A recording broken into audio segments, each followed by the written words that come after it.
오늘은 당신의 믿음이 가장 빛나는 순간, 당신의 믿음이 가장 빛나는 순간 이런 제목으로 말씀을 전하겠습니다. 성경에 나오는 인물들 중에 가장 영향력 있는 인물, 유명한 인물 하면 다윗이 그 중에 하나가 될 수 있을 겁니다. 그러니까 지금도 우리 이게 대선 후보들이 많이 나오잖아요. 그런데 뭐 0.6%, 뭐 1% 이런 지지율 대선 후보가 아니라 30%, 40% 나오는 대선 후보급의 그런 인물, 성경에서 찾아보자 하면은 다윗이 그 중에 하나가 아닐까 싶어요. 다윗은 사무엘 상에서 처음 등장을 하는데요. 그 이후에 역사서의 주역으로서 활약을 합니다.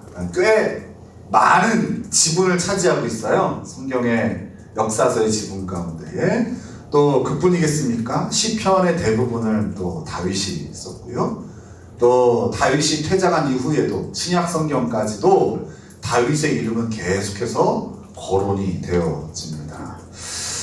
그러니까 다윗은 이스라엘 사람들에게 큰 영향력을 끼친 사람이고요. 그뿐만 아니라 이 땅의 모든 그리스도인들에게도 많은 영향력을 끼친 믿음의 사람이다, 이렇게 평할 수 있어요.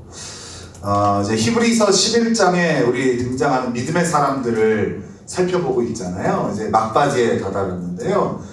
다윗이라는 이름이 등장을 합니다. 근데 이제 다른 인물들, 예를 들어서 지난주에 우리 살펴봤던 사사들을 보면 길어봤자 뭐 한 3장, 4장 정도 한 책에서 그 정도 이제 등장을 하는데, 다윗은 굉장히 광범위하게 등장하기 때문에 또 하나님께서 그의 가장 영광스러운 순간뿐만 아니라 가장 치욕적인 순간까지도 세세하게 다 기록해 놓으셨고, 또 그때의 다윗의 마음들이 또 시편에 잘 기록되어 있기 때문에 설교자로서 고민이 많았어요. 어떤 부분을 설교를 해야 될까? 한 주 딱 다윗에 대해서 설교를 한다면 어떤 부분을 설교를 해야 될까? 고민이 꽤 많았습니다.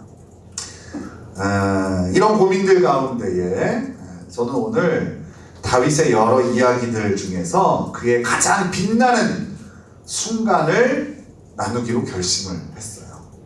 왜냐하면 히브리서 11장에 하나님께서 믿음의 사람들을 소개하시면서 하나님은 그들의 허물은 나누지 않으시고, 또 그들의 하나님을 향한 믿음을 강조해서 나누시죠. 때로는 조금 미화되기도 하고 조금 과장시키기도 하시면서 그들의 믿음을 극찬하십니다. 그러니까 이런 히브리서 11장의 하나님의 의도를 따라본다면 다윗이 무너졌을 때가 아닌 다윗의 가장 빛나는 순간, 그때를 소개하는 것이 맞을 것 같아요. 그래서 오늘 다윗이 가장 빛나는 믿음의 순간, 그의 믿음이 가장 빛났던 순간을 소개하려고 하는데요.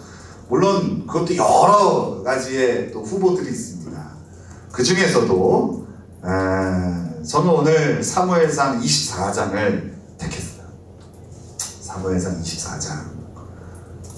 사무엘상 24장의 내용은 아까 우리가 여러 번 읽어보셨겠지만, 다윗을 죽이려고 하는, 군대를 이끌고 와서 다윗 한 명을 죽이려고 하는 그 사울왕, 다윗이 그에게 해를 끼치지 않았음에도 불구하고 그 다윗을 죽이려고 하는 사울 왕을 오히려 살려주고 용서한 이야기가 사무엘상 24장의 이야기입니다. 제가 오늘 이 이야기를 택한 이유는요, 우리가 성경 구절 하나 좀 찾아볼게요. 자, 마태복음 22장이에요. 마태복음 22장 36절에서 40절이에요.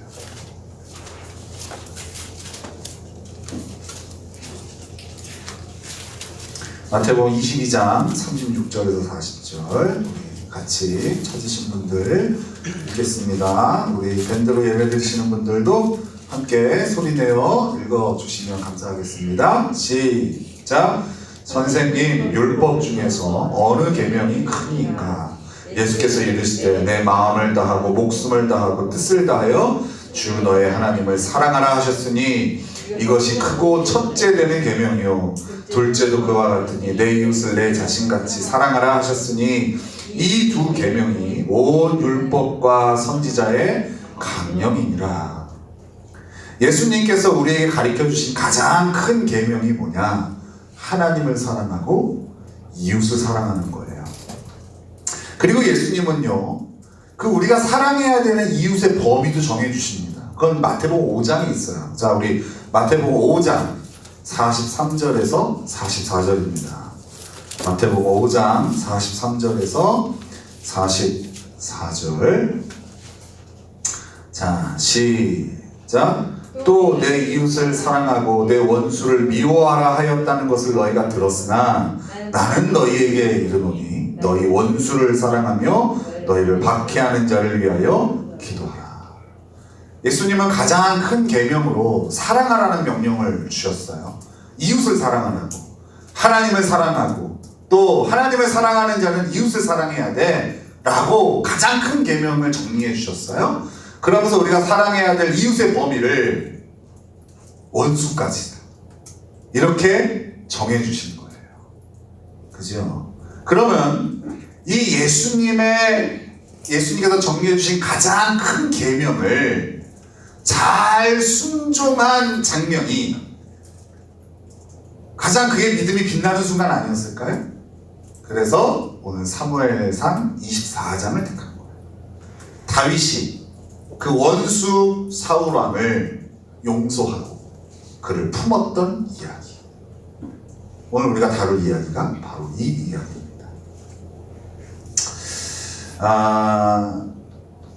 다윗의 인생 가운데에 그의 많은 업적들, 그리고 하나님께 칭찬받은 그의 믿음의 열매들의 순간들이 많이 있겠지만 그중 가장 빛나던 순간이, 물론 이제 제 생각이지만 그래도 하나님의 말씀의 기준에 비추어 예수님께서 정리해 주신 가장 큰 계명에 비추어 봤을 때에 이렇게 원수 사울 왕을 용서하고 품어주고 자비를 베푼 장면이라고 했어요. 그렇다면 여러분, 우리도 마찬가지 아닐까요? 우리의 믿음이 가장 빛나는 순간도 언제일까요? 여러분이 오늘 이렇게 나와서 예배 드리는 것도 빛나는 순간이겠죠. 또 여러분들이 하나님의 것을 구별하여 드리는 헌금의 순간도 여러분 믿음이 빛나는 순간일 거예요. 그죠? 또 여러분들이 각자의 직장에서 또 가정에서 최선을 다해서 일하는 것, 땀 흘려 일하는 것도 여러분의 믿음이 가장 빛나는 순간일 거예요. 하지만 뭐니 해도 가장 빛나는 순간은 우리도 우리의 원수를 품고 사랑하는 순간이 아닐까요? 그래서 오늘은 우리가 일찍 좀 결론을 내리려고 합니다. 또 오늘 예배를 드리고 또 고향 내려가셔야 될 분들도 계시니까 일찍 결론을 내리겠습니다. 우리도 다윗처럼 원수를 사랑합시다. 아멘. 나왔어요? 네. 하지만 우리 태교 말고는 쉽게 아멘 못하죠? 그죠? 우리 몇 주 전에도 또 원수의 얘기를 나오는데 오늘 또 원수 얘기 나오니까 여전히 또 한숨 쉬고 또 어려운 마음들이 있을 거라고 생각이 듭니다. 제가 예전에는 잘 몰랐는데 이렇게 이제 중년이 되어져 가면서 좋아하는 배우가 하나 생겼어요. 전도연이라는 배우인데, 전도연 여러분 잘 아시죠? 전도연이라는 배우. 그 배우를 보면 또 연기하는 게 아니라 그냥 그 삶인 것 같아. 그 배우인 것 같아. 그래서 참 그 전도연이라는 배우가 나오는 영화나 드라마를 보면 잘 몰입되는 것 같아요. 근데 이 배우가 이번에 드라마를 하더라고요. 드라마를 하는데 아직은 그 드라마를 못 봤는데 예고편을 봤어요. 근데 그 예고편에 그 전도연이라는 배우가 이런 대사를 하더라고요. 사람이 40이 넘으면 절대로 용서가 안 되는 그런 원수가 하나쯤은 생겨. 그래서 원수라고 했지만 사실은 그런 X가 하나쯤은 생겨 이렇게 하더라고요. 근데 그거를 전도연이 얘기하니까 뭔가 가슴에 비수처럼 탁 꽂히는 것 같아요. 그죠? 그러고 보니까 여기 다 40 넘어서는 아멘을 안 하고, 우리 20대 이태규만 아멘 하고요. 그죠? 아멘 못하신 20대, 10대도 다 40대나 마찬가지입니다. 그죠? 우리가 교회 다니면요, 귀에 못이 박히도록 듣는 메시지가 원수를 사랑하라. 원수를 사랑하라. 근데 이제는 이 하나님의 우리를 향한 가장 큰 명령이요, 불편하기만 한 거예요. 예를 들어서 이런 거 아니겠어요? 내가 원수를 사랑하면 그래도 원수가 좀 변해야 되는 거 아니겠어요? 원수가 변하지 않더라도 내가 너를 이렇게 품어주려고 애쓰고 있어 라는 노고 정도는 상대가 알아줬으면 좋겠는데, 오히려 내가 친절을 베풀고 상대에게 은혜를 베풀수록 오히려 나에게 더 악하게 행하고, 또 상대를 향한 미움은 점점 더 커져가는 이런 자기 자신을 발견할 때 이 하나님의 원수를 사랑하라는 명령이 너무나 불편한 거예요. 듣기 싫은 거예요. 이런 설교가 딱 벌써 제목에, 제가 그래서 제목에도요, 원수란 글자도 안 넣습니다. 이게 제 노하우예요. 설교 노하우. 우리 성도들이 그래도 마음을 닫지 않고 설교를 듣게 하기 위해서는 원수란 단어를 절대 넣으면 안 돼요. 당신의 믿음이 가장 빛나는 순간 뭘까? 들어왔다 원수 얘기 나오면 이제 여기서도 마음을 다질지 모르겠지만 적어도 여기까지 듣잖아요. 그죠? 오히려 우리는 이 명령 앞에 이렇게 반문을 하죠. 도대체 왜 사랑해야 됩니까? 저 인간을 내가 왜 품어줘야 됩니까? 내가 절대 용서할 수 없는 저 원수를 내가 왜 용서해야 됩니까? 라고 오히려 하나님께 반문하게 되는 거예요. 우리는 오늘 왜 우리가 원수를 사랑해야 되는지에 대한 그 이유를 다윗의 이야기에서 좀 찾아보려고 해요. 원수를 사랑해야 돼 라는 당위성에서 잘 안 되니까 왜 원수를 사랑해야 되는지 그 이유를 한번 오늘 본문에서 찾아보겠습니다. 사울왕과 다윗의 관계는요, 처음에는 굉장히 좋았습니다. 처음에 관계는 사울왕이 악령이 들어서 괴로워할 때마다 다윗이 수금을 이렇게 타줬어요. 그랬더니 그 성경의 표현대로 하면 사울왕의 마음이 상쾌해졌다. 악령이 떠나고 그 마음이 상쾌해졌다. 사울왕이 계속 그 소년 목동이었던 다윗을 불러서 수금을 타게 했던 거였죠. 그리고 또 이 다윗은요, 충성스러운 사울의 부하였어요. 그래서 다윗은 이 사울왕에게 수많은 전쟁의 승리를 안겨다 준 인물이기도 해요. 그러니까 어떻겠어요? 얼마나 사랑스럽겠어요. 사울왕의 입장에서는 야, 이런 충성스러운 부하를 가졌다는 것이 얼마나 기쁜 일이겠어요. 그죠? 처음에는 이렇게 관계가 너무 좋았단 말이에요. 하지만 점점 사람들은 다윗을 찬양하기 시작했어요. 점점 다윗의 인기가 올라가자 사울왕은 다윗을 경계하기 시작해요. 이 다윗이 내 왕위를 빼앗겠구나. 그러면서 그를 시기하기 시작하고 질투하기 시작해요. 이 시기 질투하는 마음이 점점 자라서 결국 자신의 충성스러운 부하 다윗을 죽이려고 하는 마음까지도 갖게 되어지는 거예요. 그리고 실제로 이 다윗을 향하여 몇 번 죽이고자 하는 시도를 펼칩니다. 다윗은 자신을 죽이려는 이 사울왕의 마음을 눈치채고 도망을 치지만 사울왕은 이 다윗 하나 죽이려고 군대를 이끌고 당시 이스라엘의 적이었던 블레셋을 향해야 될 그 군대를 자신의 충성스러운 부하인 다윗을 죽이는 데에 사용을 합니다. 3,000명을 이끌고 다윗 하나 죽이려고 이 엔게디 광야라는 곳으로 쫓아오는 거예요. 여러분 한번 생각, 길거리에서요, 밤에 어둑어둑한 밤에 우리 빌라 제가 1층에 사니까 거기 앞에 이렇게 벤치 같은 게 이렇게 있는데 이게 밤 10시만 되면 시끌시끌시끌해요. 애들 이렇게 재우고 이렇게 하는데 아직 여름 밤에 도로에 창문을 열어놓잖아요. 시끌시끌해요. 담배 연기도 좀 이렇게 스멀스멀 들어오고. 그래가지고 이놈의 자식들 한마디 하려고 딱 일어났더니요. 태호 같은 장정 한 6명 이렇게 있는 거예요. 그랬더니요. 무섭더라고요. 그래서 조용히 창문을 닫고 블라인드를 내렸죠. 얼마나 무서워요. 만약에 그 6명이 나한테 덤빈다고 생각을 해보세요. 생각만 해도 끔찍한데 3,000명 나를 죽이겠다. 중무장한 부대가 오는 거. 그렇죠? 여러분 보세요. 여러분 다윗이에요. 사울을 사랑할 수 있겠습니까? 이 다윗의 입장에서는요, 사울에게 해를 끼친 게 하나도 없어요. 오히려 사울의 나라를 더 강건하게 해준 거예요. 목숨 바쳐서.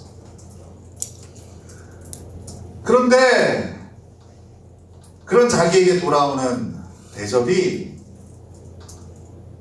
죽이려고 하는 그런 악한 마음이었던 거예요. 그죠? 우리가 다윗이라면 절대 이 사울왕은 품을 수 없는 인물이죠. 그렇죠? 절대적인 약자의 자리에 있는 거예요. 다윗은. 너무 억울하지만 힘 한 번 쓸 수 없는 자리인 거예요. 그저 도망다닐 뿐인 거예요. 이런 절대적인 약자의 위치에 있는 다윗에게요. 근데 오늘 오히려 이 사울왕을 죽일 수 있는 절호의 찬스가 옵니다. 사울왕이 급한 일을 보려고요. 어떤 굴에 들어오는데 마침 그곳에 다윗과 그의 부하들이 숨어 있던 거예요. 야, 기가 막힌 거죠. 사울왕은 다윗과 그 일당을 못 봤어요. 하지만 다윗과 그의 일당은 사울이 다 눈에 보이는 거예요. 다윗의 부하들은요, 이 상황 가운데서 이렇게 얘기를 합니다. 자, 우리 사무엘상 24장 4절이에요. 사무엘상 24장 4절 같이 읽겠습니다. 시작. 다윗의 사람들이 이르되 보소서 여호와께서 당신에게 이르시기를 내가 원수를 내 손에 넘기리니 내 생각이 좋은 대로 내게 가라 하시더니 이것이 그날이니라 하니 다윗이 일어나서 사울의 겉옷자락을 가만히 당신의 원수를 죽일 수 있는 절호의 찬스라는 거예요. 그 다윗과 함께하는 사람들이 다윗에 그렇게 얘기하는 거예요. 다 알잖아요. 이 스토리를. 얼마나 이 사울왕이 악랄한지, 그리고 이 다윗에게 얼마나 큰 해를 끼쳤는지, 이 다윗이 아무 잘못도 없이 이렇게 광야 생활을 할 수밖에 없는 이유는 딱 하나 때문이에요. 이 사울왕 때문에. 한마디로 이 사울왕만 죽이면 이제 다윗의 세계가 펼쳐져요. 왜요? 다윗은 기름 부음 받은 자죠. 하나님께서 사울왕을 버리시고 새로 사실 세우신 왕은 다윗이란 말이에요. 다윗도 그걸 알았어요. 그럼 사실 사울만 죽이면 다윗은 이제 이 도망자의 신세가 아니라 원수를 처단하고 오히려 이스라엘의 왕이 될 수 있었던 거예요. 그렇지 않겠습니까? 그렇죠? 이 사실을 누구보다도 다윗이 잘 알죠. 옆에서 이 다윗과 함께 했던 사람들이 그렇게 다윗을 부추기는 거예요. 죽이라고. 하나님이 주신 절호의 찬스. 그죠? 우리는 항상 우리에게 유리한 일이 펼쳐지면 하나님이 주신 거라고 얘기하죠. 그죠? 땅바닥에 돈이 10,000원 떨어지면 이거 하나님이 주셨네? 그래서 경찰서로 안 가보냈어. 주머니에 넣죠? 그죠? 우리 모든 걸 다 내중심적으로 해석하는 능력이 있으니까 거기에 하나님이라는 방점만 찍으면 완벽한 논리가 되는 거예요. 사울왕이 급한 용무를 다 마치고 굴에서 나가자 다윗은 사울왕을 향하여 큰 소리로 부릅니다. 그 사울왕을 죽이지 않은 거예요. 그저 그의 겉옷자락만 몰래 조용히 뺍니다. 그죠? 어떤 증거로 삼으려고 하는 거겠죠. 내가 당신을 죽일 수 있었지만 죽이지 않았다라는 증거로 겉옷자락만 가만히 뺍니다. 그리고 지금 벌어진 일에 대하여 다윗은 사울왕에게 말하기 시작해요. 그게 바로 10절이에요. 24장 10절 같이 읽겠습니다. 시작. 오늘 여호와께서 굴에서 왕을 내 손에 넘기신 것을 왕이 아셨을 것이니이다. 어떤 사람이 나를 권하여 왕을 죽이라 하였으나 내가 왕을 아껴 말하기를 나는 내 손을 들어 내 주를 해하지 아니하리니 그는 여호와의 기름 부음을 받은 자이기 때문이라 하였나이다. 다윗 자신에게 사울 왕을 죽일 수 있는 기회가 있었지만 죽이지 않은 이유는 사울 왕이 여호와의 기름 부음을 받은 자이기 때문이라고 하는 거예요. 즉 사울 왕이 다윗 자신에게는 원수예요. 그것도 죽이고 싶은 원수. 이 사울 왕만 없으면 이제 이 고생 끝, 한마디로 탄탄대로가 펼쳐질 수 있어요. 그런 원수이지만 하나님께는 이 사울 왕이 소중한 자이기 때문에, 하나님의 기름 부음을 받은 하나님의 소중한 사람이기 때문에 자신이 죽일 수 없었다는 거예요. 다윗이 사울 왕을 죽이지 않았던 이유, 정확히 말하자면 죽일 수 없었던 이유, 해할 수 없었던 이유는 사울 왕이 하나님의 기름 부음을 받은 하나님 앞에 소중한 자였기 때문이었다는 거예요. 우리에게도 사울과 같은 원수가 분명히 있을 겁니다. 그죠? 전도연이도 그랬잖아요. 나이가 40 정도 넘으면 죽이고 싶은 원수 한 명쯤은 생긴다고. 그리고 그 원수를 상대하면 상대할수록 우리의 분노와 악한 생각들은 점점 더 확장될 거예요. 상대가 나에게 했던 말들, 상대가 나에게 주었던 상처들, 상대가 나에게 주었던 피해들. 어쩌면 지나가는 사람 10명을 붙잡고 우리의 상황을 얘기하면 그 사람들 10명 모두 내 편을 들어주고 나의 원수를 욕할 거예요. 어떻게 그런 인간이 있어? 어떻게 그런 인간 말종이 있어? 어떻게 그런 사람이랑 살았대? 어떻게 그런 사람이랑 같이 일했대? 어떻게 그걸 다 참고 있었대? 아마 사람들은 우리의 편을 들어주고 우리는 위로해 줄 거예요. 혹 우리의 분노가 실행되어져 그 원수에게 해를 가한다 하여도 세상 법정에서 우리를 정상 참작해 줄 가능성이 높아요. 그렇지 않겠습니까? 그렇죠? 여러분, 한 40년 동안 평생 남편에게 매맞던, 남편의 폭력을 견뎠던 아내가 남편이 술 취한 틈을 타서 그 남편을 죽여버렸어요.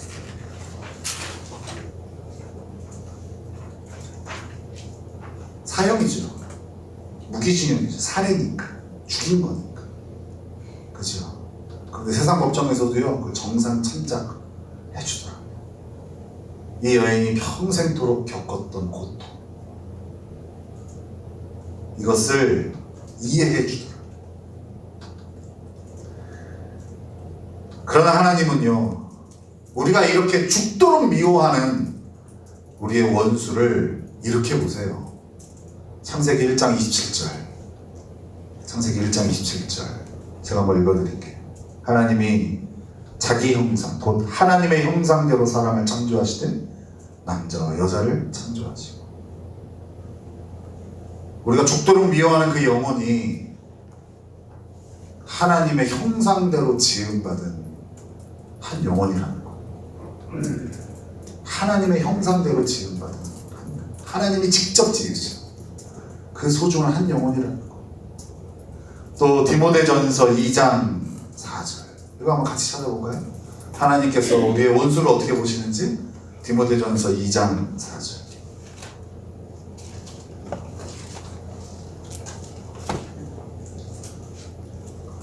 같이 읽겠습니다. 디모데전서 2장 4절. 시작.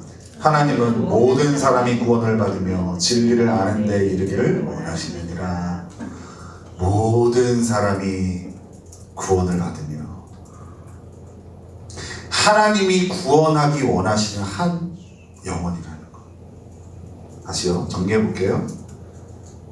나에게는 철천지 원수예요. 그죠? 내가 이 원수를 해도 모두가 이해해 줄 만한 그런 원수가 여기 있다 칩시다.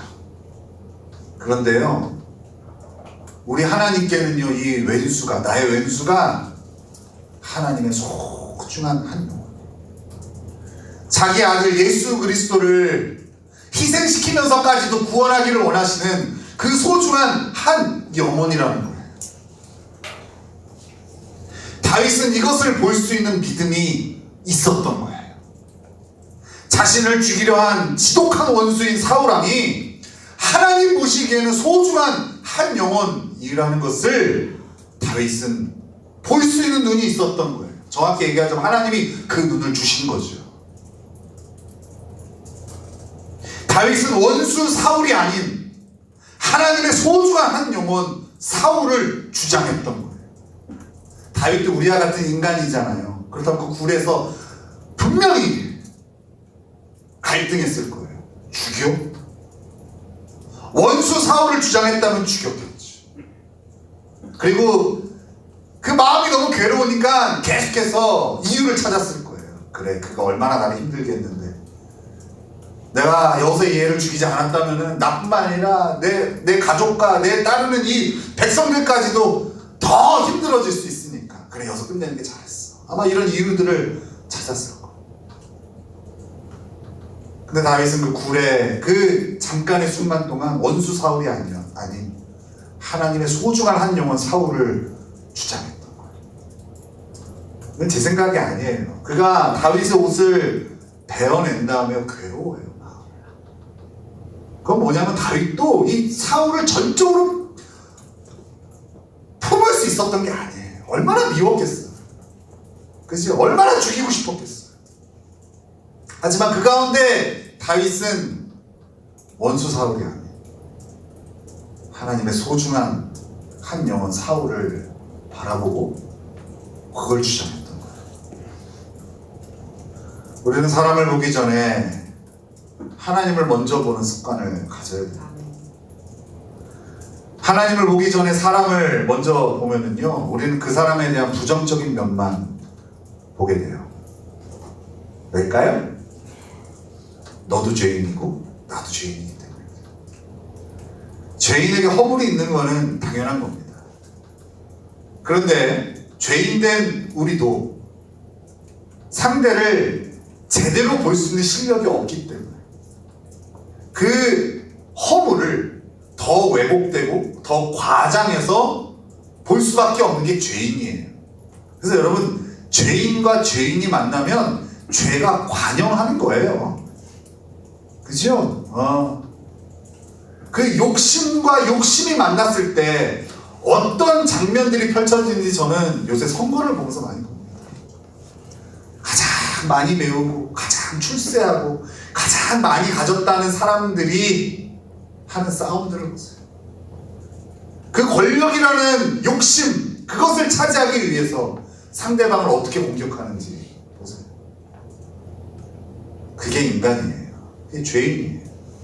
그래서 여러분, 이 죄인 대 죄인이 만나면요, 절대 긍휼, 자비, 은혜 이런 건 있을 수가 없어요. 그래서 하나님으로부터 시작해서 사람을 상대해야 되는 거예요.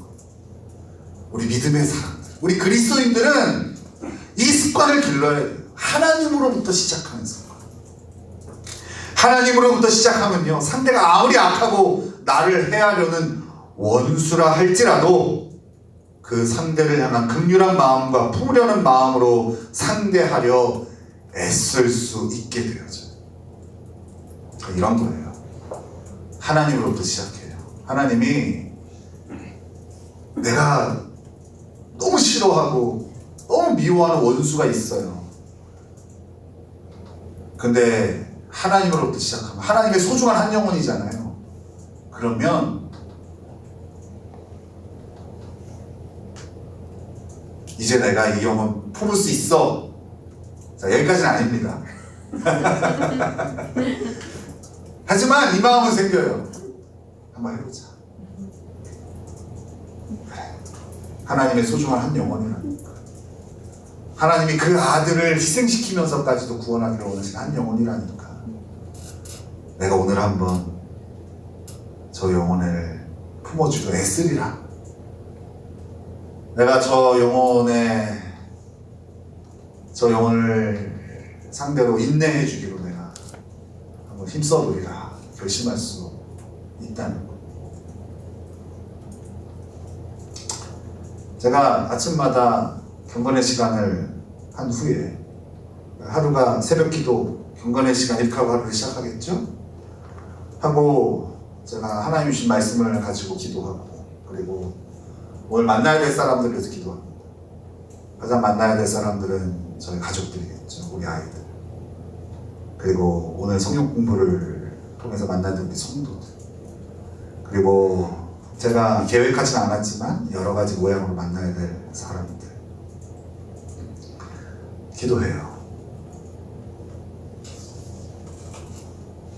사람들을 만나기 전에 하나님을 먼저 만나요. 제가 이런 실력이 부족하다는 것을 이제 알게 됐어요. 언제부터다 라고 얘기할 수는 없겠지만 분명히 알게 되었어요. 제가 뭐 내성적인 편은 아니니까 누구를 만나도 잘 말도 하고 또 좀 이렇게 관계도 잘 맺을 수 있고 그런 사람인 줄 알았어요. 그런데 저도 한 나이가 40쯤 넘어가 보니까요. 그런 사람이 아니라는 것을 알게 되었어요. 그래서 이게 더 간절해졌어요. 사람들을 먼저 만나기 전에 하나님을 만나. 심지어 내 자식이라 할지라도.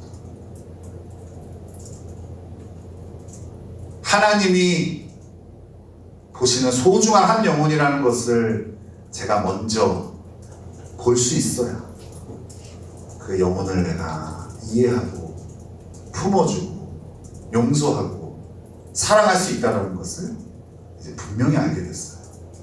그래서 아침마다 빼놓지 않고 기도하는 거예요.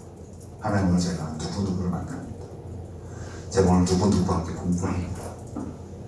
제가 아침에 우리 아이들 깨워서 학교를 준비시켜 보내야 됩니다. 하나님 도와주세요. 하나님의 눈으로 볼 수 있게 도와주세요. 이게 제 목회의 비결입니다. 우리는 지난주 보이지 않지만 가상의 팻말을 우리 자신에게 그리고 상대에게 붙였어요. 어떤 팻말이었죠? 아직 공사중. 그죠? 그 팻말 제 눈에 아직 보입니다. 아직 공사 중. 그죠? 오늘은 새로운 팻말을 붙여봤으면 좋겠어요. 아직 공사 중은 옆쪽을 살짝 미루고요. 왼쪽에 이렇게 붙였으면 좋겠어요. 하나님의 소중한 한 영혼. 여러분 자신에게도 붙이고요. 여러분 옆에 있는 사람에도 붙이는 거예요. 여러분 옆에 있는 사람은 어떤 사람이라고요? 하나님의 소중한 한 영혼. 이놈의 왼수가 아니라 하나님의 소중한 한 영혼이에요.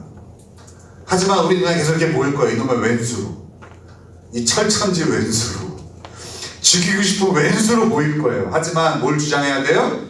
하나님의 소중한 한 영혼, 이거를 주장해야 돼요. 여러분이 오늘 만나는 사람은요, 여러분이 너무 사랑하시는, 여러분들 누굴 제일 사랑합니까? 그래서 우리 아이들이 이렇게 애들, 우리 애가 셋이니까 서로 이렇게 물어봐요. 야, 너는 이 세상에서 누구 제일 사랑해? 그럼 아빠 그러잖아요. 그럼 뭐라 그러는지 알아요? 야, 틀렸어. 예수님 먼저 해야지. 아빠 먼저 사랑하면 안 돼. 하나님 먼저 해야지. 그런단 말이에요. 그렇잖아요. 여러분 누구를 제일 사랑하십니까? 하나님 제일 사랑하시죠. 정말 그렇습니까? 아닌가 봐. 여러분 정말 하나님 사랑하십니까? 찬양하나 해야 되나? 난 예수가 좋다오. 반응 날 아니에요. 여기 밴드도 빨리 아멘 하세요. 여러분 하나님이 정말 사랑하십니까? 그 여러분이 정말 사랑하시는 하나님께서 여러분에게 소개시켜준 사람이 여러분의 원수예요. 소개시켜 주시면서 우리 하나님께서 이렇게 말씀하시는 거예요. 잘 부탁해. 영어가 잘 부탁해. 내 소중한 한 영혼이야. 누가 부탁하신다고요? 여러분이 가장 사랑하시는 하나님께서 여러분을 위하여 자기 목숨까지도 기꺼이 내어주신 우리 하나님께서 우리에게 하시는 부탁이에요. 잘 부탁해. 나에게 소중한 한 영혼이니까 어렵고 힘들겠지만 잘 부탁해. 원수를 보면 사랑해야 하는 마음을 절대 가질 수 없어요.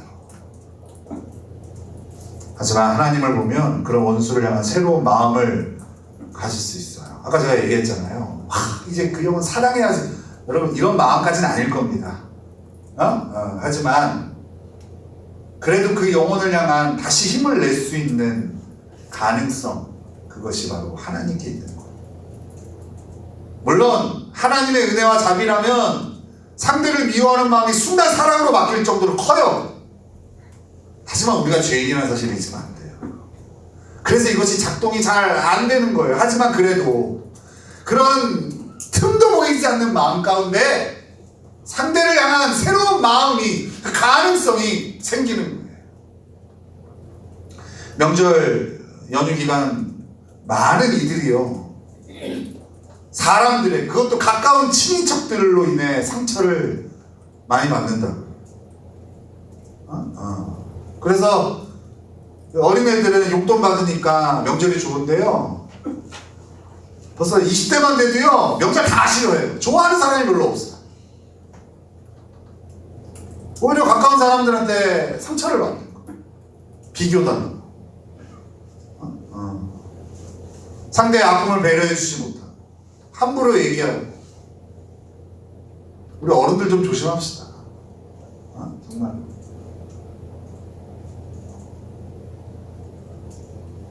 우리도 그런 상황과 처지에 놓일 수 있죠. 그죠? 그들을 만나기 전에 우리 먼저 하나님을 만나자. 오늘 예배에 오신 여러분들, 여러분의 선택을 칭찬하고 싶어요. 이런 명절 연휴가 되어지면 항상 예배가 뒷전이 될 가능성이 크거든요. 근데 여러분들이 예배를 먼저 드리고 또 내가 추석 연휴를 맞이하겠다고 이런 마음으로 다 나오신 거 아니겠어요? 칭찬해요. 여러분 이런 마음으로 여러분의 하루를 또 시작하셔야 돼요.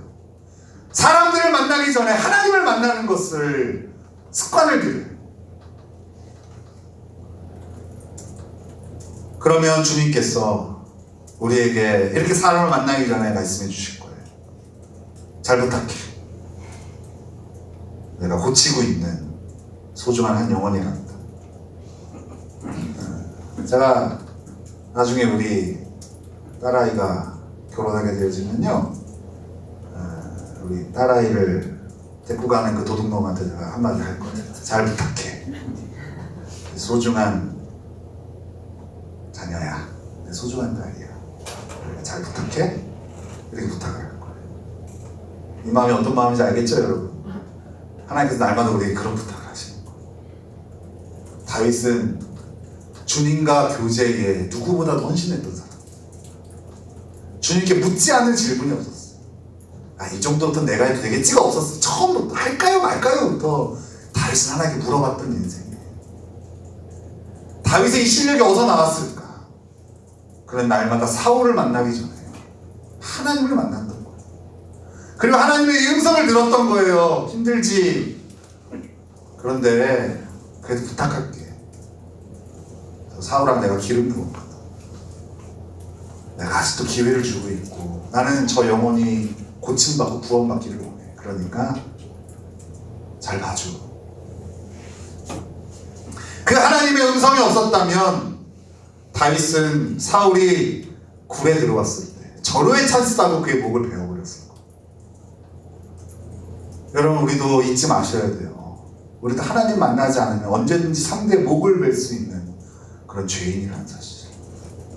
내가 당한 상처, 아픔들을 더 과장하고 미화해서 그것을 주장하여 상대를 해도 전혀 거리낄 것이 없는 그런 죄인이라는 사실을 잊으면 안 돼요. 그래서 하나님 앞에 서야 돼요. 그리고 하나님의 음성을 들어야 돼요. 잘 부탁한다는 음성. 너에게 원수이겠지만 나에게는 내 목숨을 희생시키면서라도 구원하기를 원하는 한 영혼이란다. 내가 너에게 그 은혜를 줬으니 잘 부탁해. 오늘도 수고해. 그리고 우리가 하루 잠자리에 들기 전에 우리 주님 우리에게 이렇게 칭찬하시지 않겠어요? 잘하였도다. 착하고 충성된 주. 원수를 직접 상대하려 하시지 마시고 우리 하나님을 통하여 여러분의 원수들을 상대하시길, 그렇게 주님의 부탁을 잘 새기시고 여러분의 원수들을 대하시길 예수님의 이름으로 축원합니다.